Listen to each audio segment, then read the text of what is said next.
Ya, waktu proses tidurnya itu harus diperhatikan. Orang-orang zaman dahulu ketika anak-anaknya mau tidur itu digudang, dinyanyikan kitung-kitung yang indah-indah.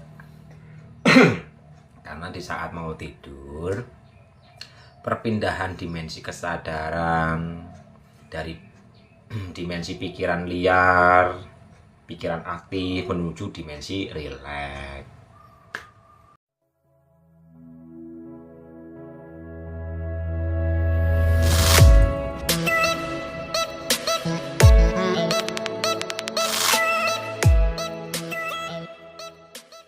Ya, waktu proses tidurnya itu harus diperhatikan. Orang-orang zaman dahulu ketika anak-anaknya mau tidur itu digudang, dinyanyikan kitung-kitung yang indah-indah. Karena di saat mau tidur, perpindahan dimensi kesadaran dari dimensi pikiran liar, pikiran aktif menuju dimensi rileks. Nah, waktu menuju dimensi rileks ini diisi dengan yang indah-indah, rebahan sambil afirmasi, penuh penghayatan, wiridan, penuh penghayatan, merasakan rasa yang nyata, sehingga tidurnya ada regenerasi energi.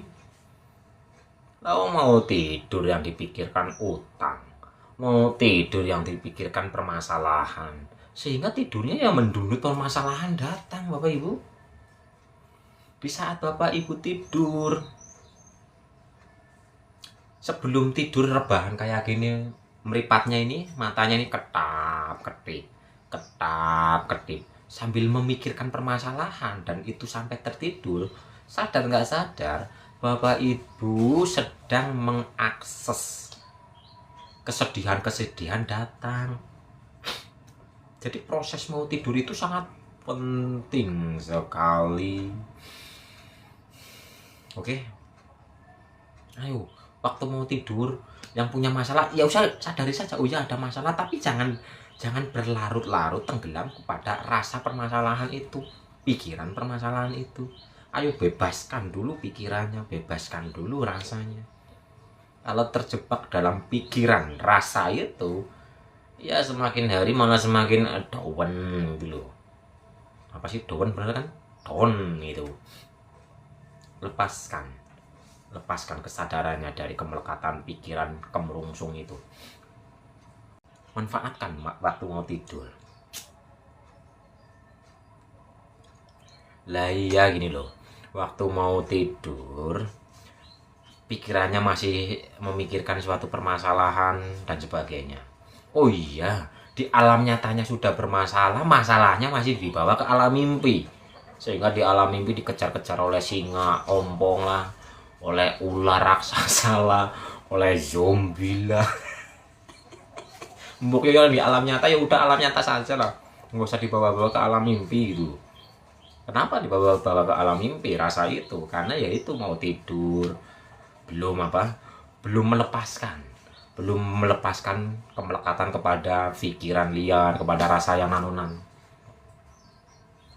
Ada yang namanya tirakat tidur, ada tirakat tidur itu ada. Jadi waktu mau tidur wiridan penuh penghayatan nih atau afirmasi ini terus tertidur, regenerasi energi berjalan, bekerja Bapak Ibu. Regenerasi dalam diri ini bekerja. Jadi badan kita memang tidur nih. Di saat kita tidur, terus waktu mau tidur itu sedih, ini memancarkan energi kesedihan. Ibaratnya loh, ibaratnya ini memancarkan suatu tali magnet atau daya magnet. Kalau sedih berarti kita raganya tidur, tapi medan magnetnya ini menarik energi kesedihan berdatangan. Sehingga bangun tidur ya tetap sedih terus, dihadapkan dengan kesedihan berikutnya yang sudah mengantri. Jadi waktu mau tidur, ayo kita mulai afirmasi, kita mulai wiridan, kita mulai sadari rasa yang nyata. Bisa juga zaman sekarang itu dengan disumpel handset untuk melatih loh ya, untuk melatih. Tapi ini jangan keterusan, kalau keterusan nanti malah menjadi kemelekatan kepada yang di luar. Ini untuk meringankan pikiran yang bebel sekali. Pakai handset, setel musik-musik atau afirmasi yang indah-indah.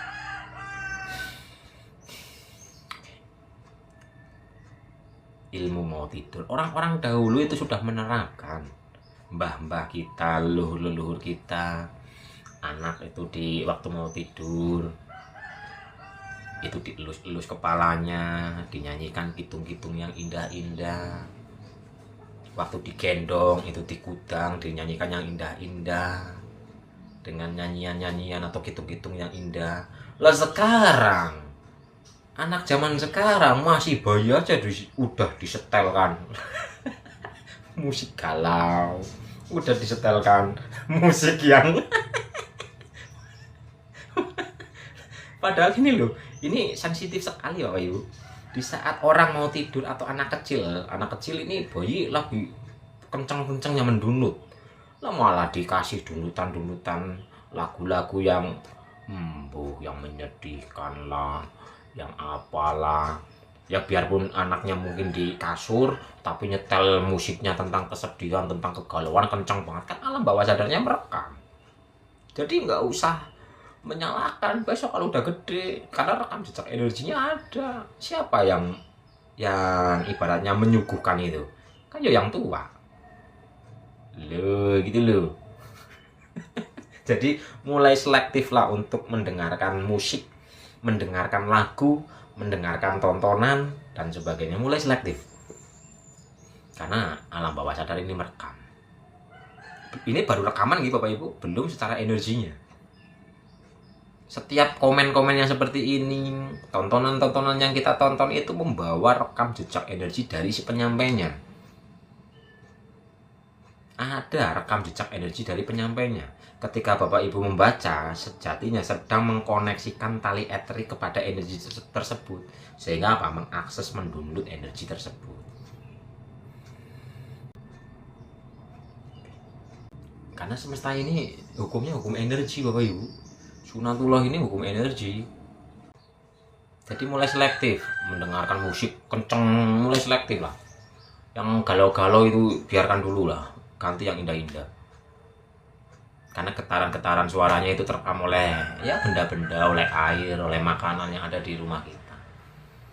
Contoh nih, mendengarkan musik yang sedih-sedih, sedangkan air itu ada di rumah kita. Lah, sedangkan air itu akan merekam suara dari luar. Lah, suaranya sedih-sedih, airnya molekulnya jadi energi kesedihan. Diminum oleh orang yang di keluarga tersebut, di rumah tersebut. Ya akhirnya apa?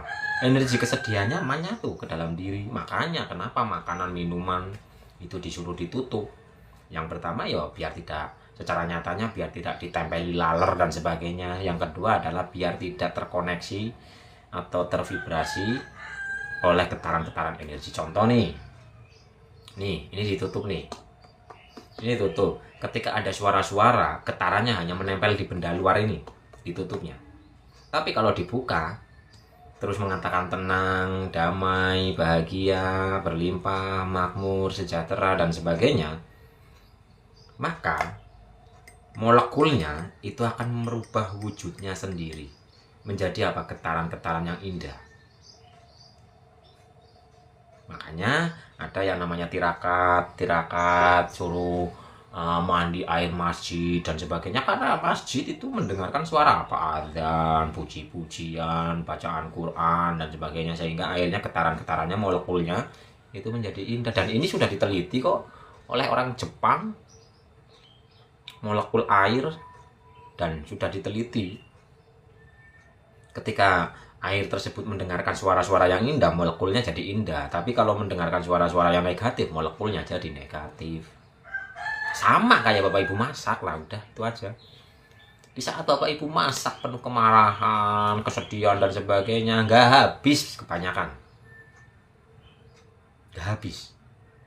Dilalah suami makan di luar, dilalah anak makan di luar, sehingga makanannya nggak habis. Karena apa? Ini sudah ada vibrasi energi dari rasanya Bapak Ibu ketika masak. Beda kalau Bapak Ibu masaknya itu dengan tenang, damai, bahagia, menikmati. Waduh, masak 1 kilo nasi aja bisa kurang kok. Pernah nggak yang mengalami seperti itu? Ini bagi emak-emak ini yang biasanya kadang-kadang menyalahkan bapaknya atau anaknya, udah capek-capek masak mana nggak dimakan. Wah, itu harusnya introspeksi. Kenapa ya masak kok nggak habis-habis ya, beberapa hari masak kok nggak habis-habis ya, ada apa ya? Koreksi, oh ternyata selama ini masaknya itu sambil perang, tang tang tang tang gitu. Bapak Ibu memperhatikan ini enggak? Memperhatikan nggak ketika Bapak Ibu masak dengan rasa bahagia, ketika Bapak Ibu masak dengan rasa yang nano-nano, makanannya itu gimana? Mulai memperhatikan, mulai